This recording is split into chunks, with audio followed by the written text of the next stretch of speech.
بسم اللہ الرحمن الرحیم۔ السلام علیکم ورحمۃ اللہ وبرکاتہ۔ آج ہم آپ کے لیے بہت ہی انفارمیٹیو قسم کی ویڈیو لے کر آئے ہیں کہ انسان نے زندگی کی زلفوں کو سنوارنے کے لیے بہت محنت کی۔ آج سے کچھ عرصہ پہلے انسان اس بات کا تصور بھی نہیں کر سکتا تھا کہ وہ ہوا میں اڑے گا اور بہت تیزی کے ساتھ ہوا میں سفر کرے گا اور ایک جگہ سے دوسری جگہ پر جائے گا، اور اس بات کا بھی تصور نہیں کر سکتا تھا کہ وہ دنیا کے ایک کونے میں بیٹھ کر دوسرے کونے میں اپنی آواز کو پہنچائے گا اور اپنی تصویروں کے ساتھ باتیں کرے گا۔ اگر ہم میڈیکل سائنس کے شعبے میں جائیں تو میڈیکل سائنس نے بھی بہت زیادہ ترقی کی ہے۔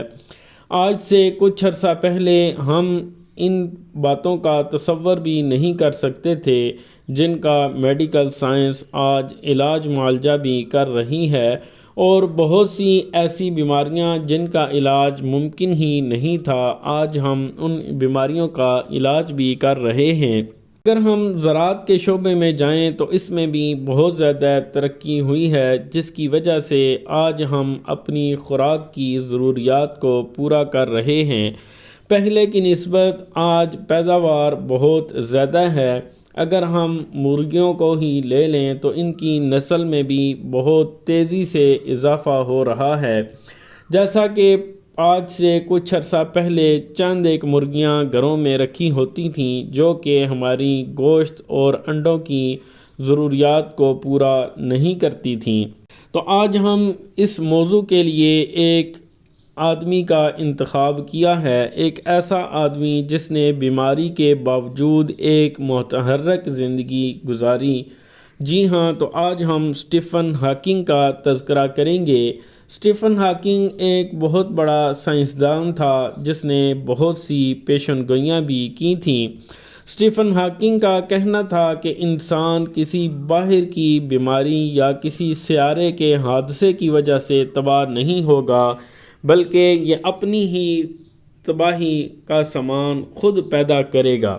اس کا خیال تھا کہ ہم لوگ جو خوراک کو محفوظ کرتے ہیں، خوراک کو محفوظ کرنے کا طریقہ حالانکہ بہت اچھا طریقہ ہے، اور لوگ اس بات پر بہت خوش ہوتے ہیں کہ ہم نے اپنی خوراک کو محفوظ کر لیا ہے، لیکن اسٹیفن ہاکنگ کہتا ہے کہ یہ طریقہ بعد میں بہت سی بیماریوں کا باعث بنتا ہے۔ اس کا کہنا تھا کہ جیسے آج مرغیوں کی بہت تیزی کے ساتھ افزائش ہو رہی ہے، یہ بھی ایک بہت بڑے نقصان کا باعث ہے۔ اس کا کہنا تھا کہ ہم جو اس کو ادویات وغیرہ دیتے ہیں یا پھر ویکسین وغیرہ لگاتے ہیں، وقتی طور پر تو وہ بہت فائدہ دیتی ہے، لیکن بعد میں بہت بڑی بیماریوں کا باعث بھی بنتی ہے۔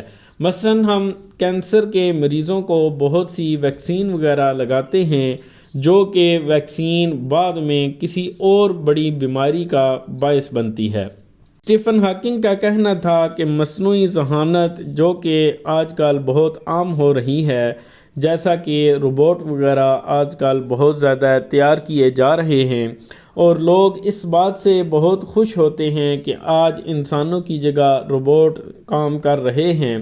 یہ انسانوں کی بنائی ہوئی ایک مشین ہے اور لوگ اس مشین سے کام لے کر بہت خوش ہوتے ہیں، لیکن وقت کے ساتھ اگر یہ سلسلہ یہاں پر روکا نہ گیا تو ہو سکتا ہے کہ یہ روبوٹ ہی انسانوں کی تباہی کا باعث بنے۔ اور اس طرح کے مختلف قسم کے سائنسی تجربات کی وجہ سے دنیا کا ماحول بہت تیزی کے ساتھ تبدیل ہو رہا ہے۔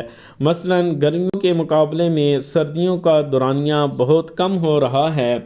آج ہم اس بات کو خود بھی محسوس کر رہے ہیں کہ گرمیاں بہت لمبے عرصے تک ہوتی ہیں اور سردیوں کا دورانیہ بہت کم ہو چکا ہے، اور وقت کے ساتھ ساتھ یہ سلسلہ اسی طرح ہی بڑھتا جائے گا۔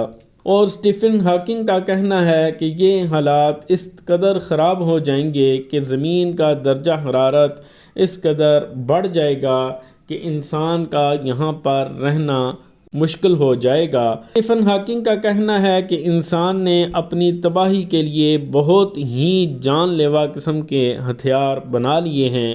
اور ایٹم بم اور میزائل تک تیار کر لیے ہیں۔ اگر کسی وجہ سے یہ اوزار، یہ ہتھیار اگر استعمال ہو جائیں تو پوری دنیا چند سیکنڈ میں ختم ہو سکتی ہے۔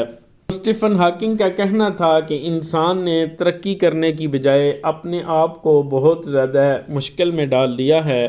پہلے لوگ زندگی کو انجوائے کیا کرتے تھے اور بہت خوشی کے ساتھ زندگی گزارتے تھے۔ آج کل لوگوں کی زندگی بھی ایک مشین کی طرح ہے اور اپنے آپ کو بہت مشکل میں ڈال لیا ہے۔ تو اس طرح کی مزید اچھی انفارمیٹیو ویڈیو کے لیے ہمارے ساتھ رہیے۔ آج کے لیے اتنا ہی، باقی انشاءاللہ اگلی ویڈیو میں ملیں گے۔ اجازت دیجیے، اللہ حافظ۔